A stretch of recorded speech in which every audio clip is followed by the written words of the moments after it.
d'expertise solaire à Baïla. Et vous allez traverser les frontières pour arriver ici dans ce petit village, Baïla, pour ce centre. Quelle importance justement ce centre va-t-il jouer? Quel rôle va jouer le centre dans ce qui est justement de la montée en puissance du solaire dans cette partie du Sénégal? Alors depuis le début, c'est vrai que pour venir ici, il faut franchir un certain nombre d'obstacles, c'est pas évident. Mais bon, quand on arrive ici et on voit toute cette jeunesse qui a envie de travailler, qui a envie de trouver du travail, de développer des activités, avec le solaire, c'est quelque chose d'extraordinaire. Et donc ce centre, maintenant qui est installé, il va falloir le faire monter en puissance. Et donc, les premières embauches sont prometteuses, mais ce sont des jeunes, et il faudra renforcer cette équipe pour qu'elle puisse se développer avec un appui encore depuis la Savoie, parce qu'on ne va pas les laisser tout seuls, et donc on sera encore là pendant quelques temps pour qu'ils montent en puissance. Qu'est-ce que ce centre va apporter dans l'expertise locale, pour l'expertise locale? Pour l'expertise solaire? Oui, le centre, qu'est-ce que ça peut apporter? Alors, quand on a fait notre mission, la première mission qu'on a fait ici, mission d'audit, c'était en 2019, il y a 4 ans, et on s'est rendu compte qu'il y avait beaucoup de matériel qui dysfonctionnait, qui était en panne, qui était parfois mal dimensionné, et très peu de gens sur le terrain qui pouvaient aider la population. La population à faire redémarrer ces installations.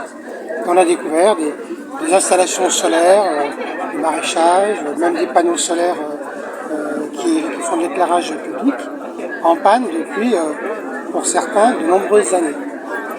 Et parfois, on s'est rendu compte qu'il suffisait de peu de choses pour que ça redémarre.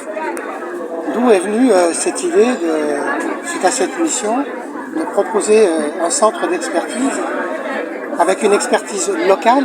Ça c'est important, locale, parce que faire venir des gens de Dakar, les gens hésitent, c'est un trajet qui est long, coûteux, et l'expertise, voilà, personne ne l'a fait. Et donc ces installations en panne, demain, des gens de Casasol, et on l'espère après cette journée d'inauguration, ça va monter en puissance, ces gens vont faire appel à ces experts pour soit leur dire qu'est-ce qui ne va pas, qu'est-ce qu'il faudrait que je fasse, et même s'ils sont partants, que le centre Casasol s'occupe même des travaux. Il y a des électriciens aux alentours qui se montent en GIE, et donc Casasol pourra s'appuyer sur ces électriciens pour dépanner les installations. Et peut-être à terme faire des offres complètes, expertise, études, matériel, réception, et pourquoi pas le suivi du matériel dans le temps.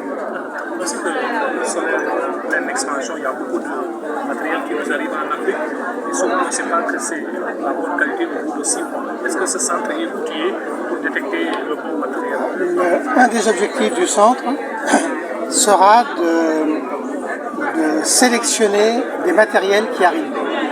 Toujours pareil, lors de notre mission de 2019, on s'est rendu compte qu'il y avait beaucoup de contrefaçons et que les gens n'étaient pas capables de dire ce matériel est de bonne qualité, il va durer dans le temps et donc je peux l'acheter. On a vu que non, c'était pas complètement comme ça. Donc un des objectifs, mais on n'en est pas encore là, mais voilà, dans le futur, ce serait de faire un genre d'agrément de matériel et de dire ce matériel on peut le prendre et ce matériel on ne peut pas le prendre. En 2019, quand on a fait notre mission, on a été voir des distributeurs à Dakar. Et on a vu des distributeurs qui achètent même du matériel chinois de très bonne qualité. Sauf que lui sélectionnait son matériel quand il le faisait venir. Il allait sur place pour faire ses essais et sélectionner. Et au bout, eh bien, tout le monde est gagnant, aussi bien lui que la population, parce qu'on a des installations qui marchent. L'installation qui tombe en panne au bout d'1 an, c'est catastrophique. Tout le monde a dépensé de l'argent et au bout du compte, ça ne marche pas.